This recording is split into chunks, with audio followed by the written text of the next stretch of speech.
အဲ့တော့ပေါ်ကားတွေမှာလည်းအဲ့ဒီဂျင်းတော်တွေရဲ့ယုံကြည်မှုတွေအတွေးအခေါ်တွေစကားတွေကိုပေါ်ကားတွေမှာလည်းခင်ဗျာလည်းမြောက်ဒီနဲ့မြမအတန်နဲ့ပဲဂျင်းထဲလို့ပြီးသွားလားမပြီးဘူးပေါ်ကားတွေကခင်ဗျာမျိုးတွေအနာကြေးရွာတွေရောက်တာတရားခံပေါ်ကားတွေလည်းပါတယ်တရားခံပေါ်ကားတွေလည်းပါတယ်ဒါလည်းကျွန်တော်တမုံဖြုတ်ခဲ့ပြီအဲ့ပေါ်ကားတွေဟာပြည်သူလူထုကို knowledge တွေနိုင်ငံတကာနဲ့ရှင်တဲ့ do's and don'ts တွေ delete စရိတ်ကောင်းတွေမပေးဘဲနဲ့အဲ့ဒီထဲမှာရှိတဲ့လူတွေကြိုက်တဲ့ character တွေ dialogue တွေနဲ့ပဲပေါ်ကားတွေရိုက်ကြတယ်အဲ့ပေါ်ကားတွေကကြည့်တဲ့လူရဲ့စိတ်ဝိညာဉ်ဒါမှမဟုတ် delete စရိုက်ဘဝပြောင်းသွားစရာအကြောင်းဘာမှမရှိဘူးစိတ်ဝိညာဉ်တွေပြောင်းသွားစရာအကြောင်းဘာမှမရှိဘူး knowledge တွေတိုးလာစရာအကြောင်းမရှိဘူးဒါတွေကိုထုတ်လုပ်သူတွေကလည်းပတ်စံတွေအသုံးပြီးတော့ထုတ်လုပ်တယ်ရိုက်တဲ့လူတွေကလည်းရိုက်တယ်မင်းသားမင်းသမီးတွေကလည်းတရုပ်ဆောင်တယ်ဆိုတော့ကျွန်တော်သာမင်းသားဆိုရင်ဒီစရာကြီးနော်ပြောရတာမရှိစနဲ့ခင်ဗျားတို့နားထောင်တာမသိဘူးကျွန်တော်သာမင်းသားဆိုရင်အဲ့လိုလာငားရမရိုက်ဘူးဗျာကိုးဆောက်ခွက်ကြီးနဲ့လေဗျာခင်ဗျားလည်းကိုးဆောက်ခွက်ကြီးနဲ့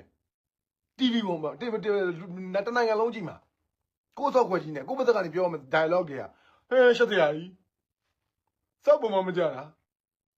ဟာဒီလိုကတွေလိုက်ရဆိုခင်ဗျားသက်အိမ်ကြီးရလဲဗျာဆိုကျွန်တော်လည်းတကားရိုက်ရမှာဘူးတရားကျွန်တော်လည်းတကားရိုက်ရမှာတကားမှရိုက်ရမှာမဟုတ်ဘူးကြောင်ညာရိုက်ဖို့လာငါဟဲ့မင်းကြောင်ညာကြီးရလဲကွာငါရှက်စရာကြီးဘာမလုပ်ပါဘူးဘာလို့လုပ်ပါဒီတောက်ခွက်ကြီးနဲ့လုပ်စရာလားမလုပ်ဘူးမရိုက်ဘူး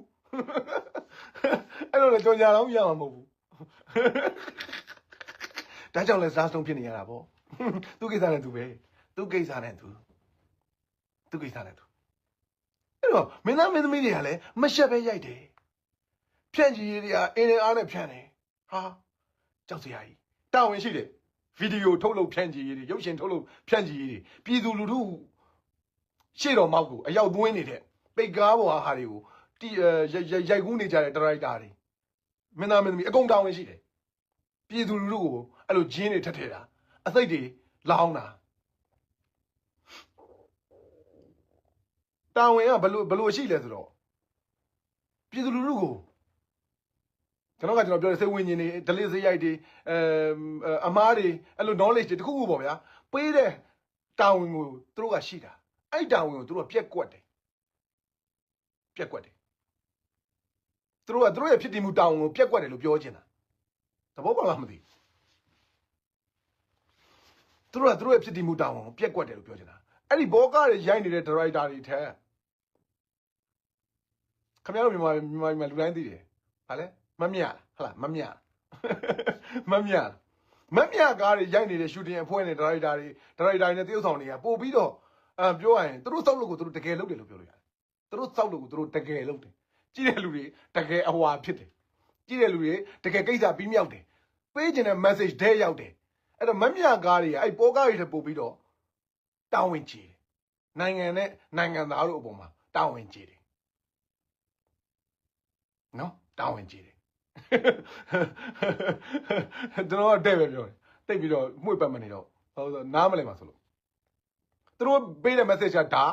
ရတဲ့လူတွေအားလုံးဒီ message ရတယ် yes ဗမာဘောကတွေပေးတဲ့ message ကဘာမှလည်းမပေးဘူးဒီရက်ွက်ထဲက delete ရဲ့အမားတွေယဉ်ကျေးမှုအမားတွေနေပုံထိုင်ပုံအမားတွေပေါ့ဗျာအကုန်လုံးပေါ့အဲ့ဒီအမားတွေကိုပဲထပ်ပြီးတော့အယောင်တင်တာတရုပ်ဆောင်ပြခြင်းအဖြစ်ဇလန်းတွေဆင်းရိုက်ခြင်းအဖြစ်ထပ်ပြီးတော့အဲ့ဒါတွေကိုထပ်ပြီးတော့polish လုပ်တာ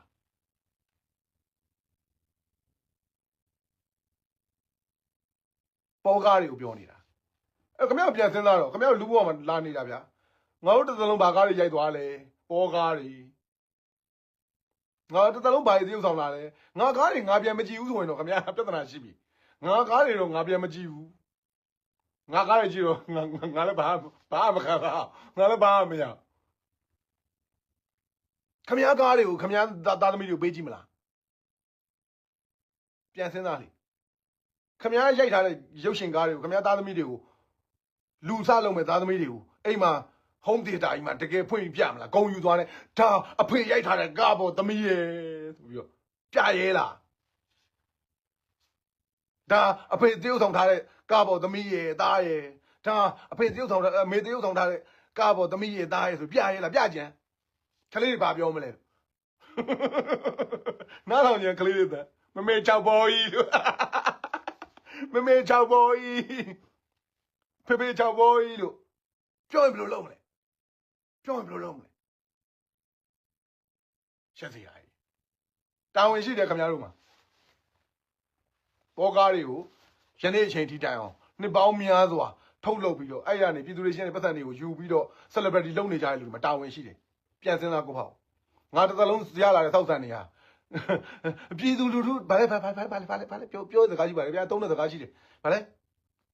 ဟဲ့လူတွေခင်ဗျားတို့လုံစမ်းပါဘာအမှုပညာရှင်ပြည်သူကျွေးတဲ့ထမင်းကိုစားတာသူတို့အမလေးမိုက်ခရိုဖုန်းတွေကြရင်ပြည်သူကပဲတကယ်ထမင်းရှင်ပေါ့ပြည်သူကပဲလေပြည်သူကပေါ့ပြည်သူကကျွန်မနုပညာရှင်တွေဆိုတော့လေနုပညာရှင်တွေဆိုပြည်သူကိုဘာပြန်လုပ်ပေးဘာတွေပေးလဲခင်ဗျားတို့ကားတွေကိုကြည့်နေတဲ့ခလေးတွေကိုပြည်သူခလေးတွေကိုဘာပေးလဲခင်ဗျားတို့အနုပညာတွေကိုခံစားနေတဲ့ခလေးတွေကိုခင်ဗျားတို့ဘာပေးလဲအဲ့စကားလေးပြောပြီးပြည်သူရှေ့ပတ်သက်နေယူပြီးတော့ဟာအမိုက်စားကားကြီးတွေစီးအမိုက်စားဘဝကိုနေဟာအမိုက်စားဆိုတဲ့ဟာကိုပြန်ပြီးပြည်သူတွေကိုပြန်ကြွယ်တာပြည်သူတွေပြန်ကြွယ်တာဘာနဲ့တူလဲဆိုတော့မင်းအောင်မြန်မာစစ်တပ်နဲ့တူပဲမြန်မာစစ်တပ်နဲ့တူပဲပြည်သူတွေရှေ့ရထားတဲ့အခွန်ဘဏ္ဍာငွေတွေနဲ့ပြည်သူတွေကိုပြန်ပြီးတော့တသက်လုံးမြန်မာတပ်မတော်သမိုင်းတစ်လျှောက်ပေါ့မြန်မာတပ်မတော်ဘယ်နှနှစ်ရှိပြီလဲတော့ fucking care ဟာလားမြန်မာတပ်မတော်သမိုင်းတစ်လျှောက်ပြည်သူတွေရှေ့ရတဲ့ပတ်သက်မင်းအောင်လိုက်အိတ်ထဲကတန်းရွှေအိတ်ထဲကသိန်းဆိုင်အိတ်ထဲကခင်ကျွန်းအိတ်ထဲကသူတို့သားသမီးတွေရဲ့ business တွေပတ်သက်နေတဲ့ပြည်သူတွေကိုဖိနှိပ်ချုပ်ချယ်တက်ဖြတ်ဘုံကျဲစက်တနက်နဲ့ပြည့်